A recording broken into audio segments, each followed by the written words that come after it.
উদ্ধাৰ হোৱাৰ কথাটো লিখাৰ সাহস মোৰ কিয় নাই? এতিয়া কোনোবা এটা ৰাজ্যত মানুহে ভাল কাম কৰিবৰ বাবে চেষ্টা কৰে, তাক প্ৰশংসা নহয়। প্ৰথমতে স্বাগতম জনাইছে আৰু মোৰ আন্তৰিক শুভেচ্ছা আপোনালোকক যাচিছোঁ। আজি মই আপোনালোকৰ মাজত এটা ভিডিঅ' ক্লিপ লৈ আনিছে। এই ভিডিঅ'টো হৈছে আমাৰ অসমৰ এতিয়া বিধানসভা মজিয়া চলি আছে। এই বিধানসভা মজিয়াত আমাৰ মুখ্যমন্ত্ৰী ডাঙৰীয়াই কেইটামান মন্তব্য ইয়াত ৰাখিছোঁ। এই মন্তব্য একেজনে কৈছে যেন বিশেষ কৰি আমি চিন্তা কৰিবলগীয়া হৈছে। আমাৰ শিৱসাগৰৰ সমষ্টিৰ MLA অখিল গগৈ ডাঙৰীয়াই ৰাজ্য দলৰ সভাপতিয়ে এই মজিয়াত যি মুখ্যমন্ত্ৰীয়ে কথা কয় তাৰ ওপৰত সি প্ৰশ্ন দাঙি ধৰে। এই প্ৰশ্ন দাঙি ধৰাটো একেজনে বেয়া পাইছে যেন মই লাগিছোঁ। বেয়া পাই পেলাই এইটো কথাটো কৈছে যেন লাগিছোঁ। একেজনে কৈছে যে কোনোবা ভাল কাম কৰিব গ'লে তাক প্ৰশংসা নকৰে, তাক সন্মান নকৰে, এই বিষয়ৰ কথা কৈছে। মানে আমাৰ মুখ্যমন্ত্ৰী ডাঙৰীয়াই নিজে ভাবিছে যে মই ভাল কাম কৰিছে, মই অসমৰ কাৰণে ভাল কাম কৰিছে, মই মুখ্যমন্ত্ৰী, মোৰ চবকে ডাঙৰ, এই কথাত আহিছে যেন লাগিছে। সেইকাৰণে এইবোৰ কথা তাৰ মুখেৰে ওলাইছে যেন মই ভাবিছোঁ। আৰু আমাৰ অখিল গগৈ ডাঙৰীয়াক মানে এনেকুৱা প্ৰশ্ন দাঙি ধৰাৰ কাৰণে এই সন্মান নেধা নিচিনা পাইছে যেন মই লাগিছোঁ। সেইকাৰণে আজি এই ভিডিঅ'টো আপোনালোকে প্ৰথমৰ পৰা শেষলৈকে চালে গম পাই যাব। যিহেতু একেজনে কৈছে যেন এজন ছোৱালীৰ মানে কি হৈছে, বাইক চুৰি হৈছে, এই বিষয়টো লৈ পেলাই একেজনে কথা কৈছে। হয়, সঁচাকৈ বাৰু কিবা এটা ঘটনা ঘটিলেতো তাক ওলাই দিয়া বা বিচাৰি দিয়া বা সিদ্ধান্ত কৰি দিয়াটো দায়িত্ব থাকে আমাৰ সকলো বিধায়কসকলকো, মিনিষ্টাৰসকলকো বা চিফ মিনিষ্টাৰকো। একেজনে যদি সেইটো কাম কৰিছে, বহুত ধন্যবাদ আমাৰ মুখ্যমন্ত্ৰীলৈ মই আন্তৰিক বা ধন্যবাদ যাচিছোঁ। লগতে আমাৰ অখিল গগৈ ডাঙৰীয়াও যি মন্তব্যবোৰ ৰাখিছে মই একেজনকো ধন্যবাদ দিছোঁ। কাৰণ একেজনে যি মন্তব্য ৰাখিছে, যি দাঙি ধৰিছে, প্ৰশ্নবিলাক উত্থাপন কৰিছে, এই প্ৰশ্নৰ দ্বাৰাহে কিছুমান বস্তুবিলাক সলনি হ'ব যেন মই লাগিছোঁ। সেইকাৰণে মই একেজনকো ধন্যবাদ দিছোঁ। আৰু একেজনে এদিন নহয় এদিন এনেকুৱা আমাৰ অসমত এটা ভাল পৰিস্থিতি আনিব বুলি মই আশা ৰাখিছোঁ। আজি আমি এই বিধানসভাৰ মজিয়াত আমাৰ মুখ্যমন্ত্ৰী ডাঙৰীয়াই কি কথা কৈছে আমি শুনি ল'ম, বুজি ল'ম, চেষ্টা কৰিম। আৰু কোনোবাই যদি প্ৰশংসা কৰিবলৈ ইচ্ছা আছে, আমাৰ মুখ্যমন্ত্ৰীক প্ৰশংসা কৰক।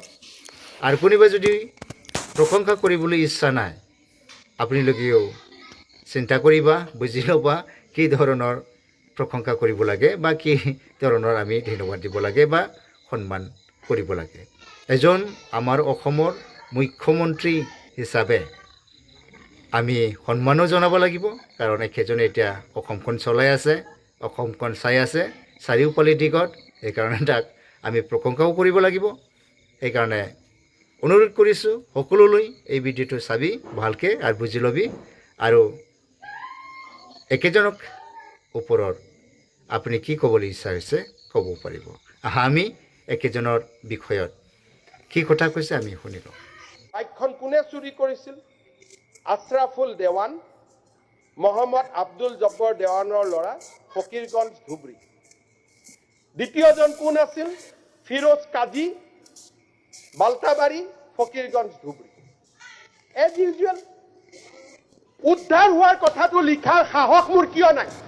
আকৌ কিবা এটা গণ্ডগোল হ'লে ভুলতেও যদি গুলি লাগে আপোনালোকে আকৌ হুলস্থুল কৰি দিয়ে আৰু পিছত নক'ব যে অসমত এনকাউণ্টাৰ হয়। অসমত এনকাউণ্টাৰ নহয়, হ'লেতো এইটোৱে হ'লহেঁতেন, নহ'লেতো এই দুটাই হৈ গ'লহেঁতেন অসমৰ বদনাম কৰাৰ কাৰণে। যেতিয়া কোনোবা এখন ৰাজ্যৰ ক'ৰবাত যেতিয়া কিবা এটা নিগেটিভ হয়, তেতিয়া তাক ক'বৰ কাৰণে বহুত মানুহ ওলায়। কিন্তু যেতিয়া কোনোবা এটা ৰাজ্যত মানুহে ভাল কাম কৰিবৰ বাবে চেষ্টা কৰে, তাক প্ৰশংসা নহয়। যোৱা 5 দিন আগতে অসমলৈ অহা বাইকাৰ ছোৱালী এগৰাকীৰ বাইকখন চুৰি হ'ল। এজ ইউজুৱেল অসমত এখন বাতৰি কাকত আছে, মানুহৰ অখিল গগৈ ডাঙৰীয়াৰ প্ৰায় দিনটো হয়, বেয়া কথা কৈ ভাল পায়। মানে এইটো তেওঁৰো গাত এটা বেমাৰ আছে, বেয়া কথা লিখি ভাল পায়, ৰাতিপুৱাই মানে কুটকুটাই থাকে, বেয়া কি পঢ়িব পাৰোঁ, বেয়া কি পঢ়িব পাৰোঁ। সেইটো কওঁতে মই ক'ব খুজিছোঁ কি, হিমন্ত বিশ্ব শৰ্মা আৰু অসম দুটা বেলেগ। অসম অসম, হিমন্ত বিশ্ব শৰ্মা হিমন্ত বিশ্ব শৰ্মা। এগৰাকী ছোৱালী অসমলৈ আহোঁতে বাইক চুৰি হ'ল। সি যে ইণ্টাৰনেশ্যনেল ট্ৰেভেলাৰ। আমি কি কৰিব লাগিব, মনে মনে মুখ্যমন্ত্ৰীক গৈ ক'ব লাগিব যে মুখ্যমন্ত্ৰী ডাঙৰীয়া, বাইকখন চুৰি হৈছে, আমাৰ অসমৰ বদনাম হ'ব দেই, আপুনি 2 দিনত ওলাই দিয়ক। আৰু এই 2 দিন আমি ক'তো এই কথাটো নুলিয়াম, যাতে আমাৰ অসমৰ বদনাম নহয়। This is how we should conduct our self for the new Assam. অসমৰ বেয়া কথা লুকাই দিয়ক, কিন্তু মোৰ ৰুমত আহি মোক একাউণ্টেবল কৰক যে মুখ্যমন্ত্ৰী মহোদয় 72 ঘণ্টা আপোনাক সময় দিছোঁ, আপুনি 72 ঘণ্টাৰ ভিতৰত বাইকখন উলিয়াওক, আৰু নহ'লে ছোৱালীজনীক নতুন বাইক এখন চৰকাৰৰ পৰা কিনি দিয়ক, আৰু এই 3 দিন ছোৱালীজনীক আমাৰ অতিথিশালাত ৰাখক, কাৰণ আমাৰ ষ্টেটৰ বদনাম হ'ব নোৱাৰে। বাইকখন চুৰি হোৱাটো সঁচা। তাৰপিছত কোনে চুৰি কৰিছে নাম কথা, আপুনি সঁচাটো অসমৰ ভালৰ কাৰণে ক'ব নক'ব, that is your mentality, it is your psychology. সঁচা, মোৰ আজি ঘৰত কিবা এটা ঘটনা হৈছে স্বামী আৰু পত্নীৰ মাজত, সত্য, বাহিৰত কম নে নকম, ল'ৰাজনে বাহিৰত ক'ব নে নক'ব, that is left to his justification. মই কেছ দিব নোৱাৰোঁ মাননীয় অধ্যক্ষ মহোদয়। আজি বাইকখন ওলালে, নামকেইটা কোনে চুৰি কৰিছিল ক'লে আপুনি হয়তো অলপমান ক'বতো লাগিবই, কাৰণ সঁচা ক'বই দিছে।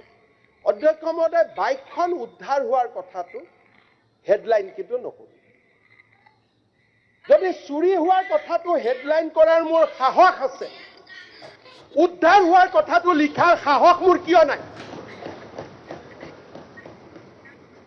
আৰু এনে ধৰণৰ ব্যক্তিয়ে মোৰ জননী জন্মভূমিক হতাশাৰ মাজত বন্দী কৰি ৰাখিছে। এইসকল ব্যক্তিয়ে অসমত আন্দোলনৰ এটা বীজ ৰোপণ কৰিছিল, আৰু এইসকল ব্যক্তি নাথাকিলে 1991 চনতে আলফাৰ সমস্যাৰ সমাধান হ'লহেঁতেন, 22,000 যুৱকে মৃত্যুৰ সন্মুখীন নহ'লে। অধ্যক্ষ মহোদয়, বাইক পালোঁ, মই আগতেই জানো, প্ৰতিদিন পঢ়িছিলোঁ, হেডলাইনততো নাথাকে। বাইকখন কোনে চুৰি কৰিছিল? আছৰাফুল দেৱান, মহম্মদ আব্দুল জব্বৰ দেৱানৰ ল'ৰা, ফকীৰগঞ্জ ধুবুৰী। দ্বিতীয়জন কোন আছিল? ফিৰোজ কাজী, বাল্টাবাৰী, ফকীৰগঞ্জ ধুবুৰী। এজ ইউজুৱেল চলি গৈ আছে।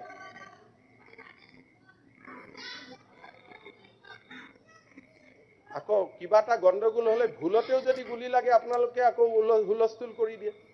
আপুনি কিন্তু আজি কলেটো ৰেকৰ্ড কৰি থৈ দিয়ে, আৰু পিছত নক'ব যে অসমত এনকাউণ্টাৰ হয়। অসমত এনকাউণ্টাৰ নহয়, হ'লেতো এইটোৱে হ'লহেঁতেন, কিন্তু অসমত এৰিব নোৱাৰিলেহে পুলিচে কিবা এটা কৰিব লাগে, এনকাউণ্টাৰটো অসমত নহয়।